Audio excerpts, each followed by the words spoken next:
नमस्कार दोस्तों, मैं हूं आशुतोष और आपका स्वागत करता हूं देसी फार्मर टेल्स पर।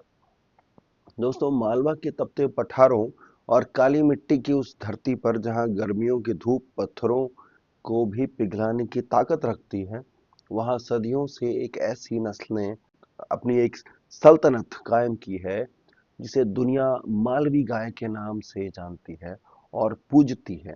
यह केवल एक पशु नहीं बल्कि मध्य भारत के शौर्य, श्रम और कृषि संस्कृति का जीवित दस्तावेज है।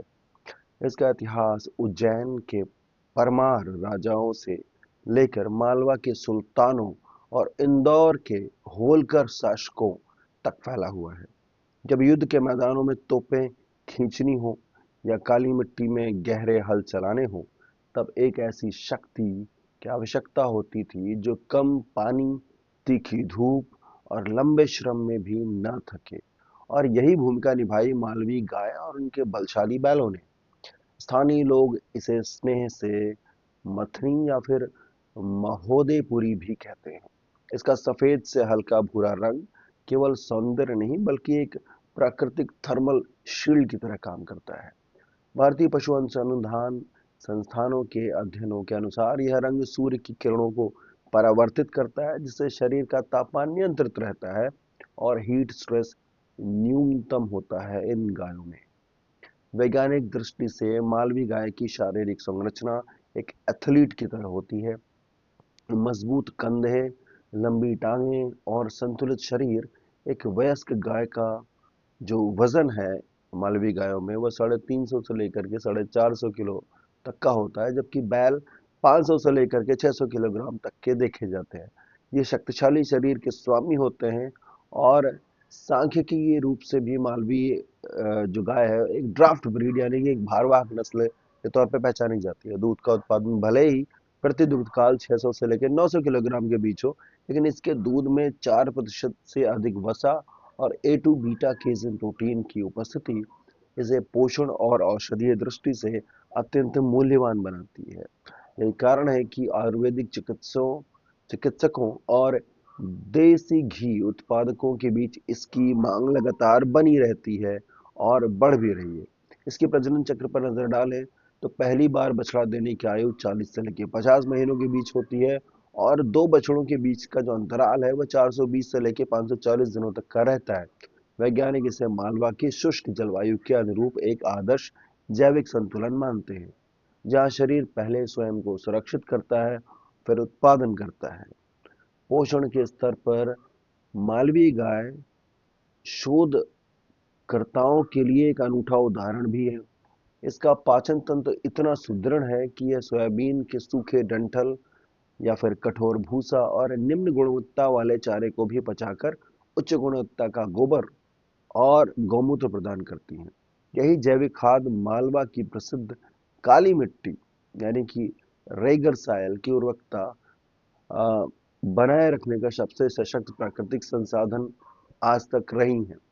इतिहास गवाह है कि होलकर राजवंश ने मालवी नस्ल के संरक्षण के लिए विशेष राजकीय चारागाह बनवाए थे। इनके बैल अपनी फुर्ती और बिना रुके 10 से लेकर 15 मील तक भारी बोझ खींचने की अपनी क्षमता के लिए पूरे भारत में प्रसिद्ध थे। ब्रिटिश जो आपके गजेटियर थे, उनमें भी मालवी बैलों को सेंट्रल इंडियाज पावर हाउस कहा गया है। सांस्कृतिक दृष्टि से मालवी गाय मालवा के लोकगीतों, कथाओं और संज्ञा पर्व में ममतामयी माता और समृद्धि के आधार पर अनेक अनेक रूपों में वर्णित की जाती है। यह केवल खेतों में नहीं बल्कि लोकमानस में भी अपनी इसी छवि के कारण जीवित है। अक्सर दर्शक ये भी प्रश्न पूछते हैं कि जब मालवी गाय दूध कम देती है तो क्यों इसे पाला जाए, आर्थिक रूप से लाभकारी तो है ही नहीं। इसका उत्तर भावनात्मक नहीं बल्कि पूरी तरीके से वैज्ञानिक है। मालवी गाय का जो रखरखाव खर्च है वो अत्यंत न्यूनतम है। इसकी रोग प्रतिरोधक क्षमता कहीं ज्यादा उच्च है और इसके बैल आज भी ट्रैक्टर के ईंधन और रखरखाव लागत को 50% तक कम कर सकते हैं।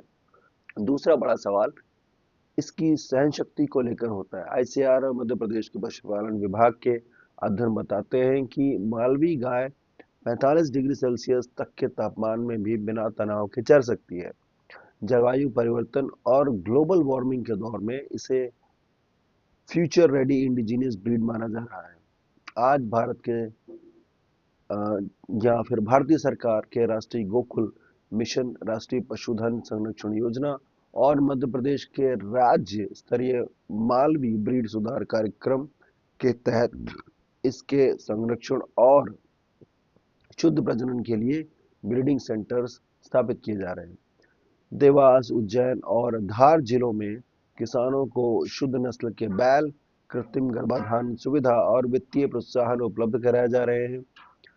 मालवी गाय की आंखों में दिखाई देने वाली वह स्थिर चमक, वह आत्मविश्वास दरअसल उस सभ्यता की झलक भी है जहां इंसान और पशु ने साथ साथ संघर्ष किया है और जीवन को आगे बढ़ाया है। यह कहानी केवल एक नस्ल की बिल्कुल नहीं है, यह उस मिट्टी की कहानी है जिसे नर्मदा की लहरों ने सींचा है और मालवी आज भी उसी मिट्टी में अपनी शक्ति की गूंज छोड़ रही है, स्थापित कर रही है। दोस्तों, अगर आपको ये वीडियो अच्छा लगा है तो इसे प्लीज़ लाइक करें और हमारे चैनल देसी फार्मर टेल्स को सब्सक्राइब करें। आपका ये सपोर्ट, आपका ये समर्थन मुझे और अधिक प्रेरणा देता है ताकि मैं इस तरह की और कंटेंट और इन्फॉर्मेशन आप तक पहुंचा सकूं और इस जागृति को और आगे बढ़ा सकूं। बहुत बहुत धन्यवाद।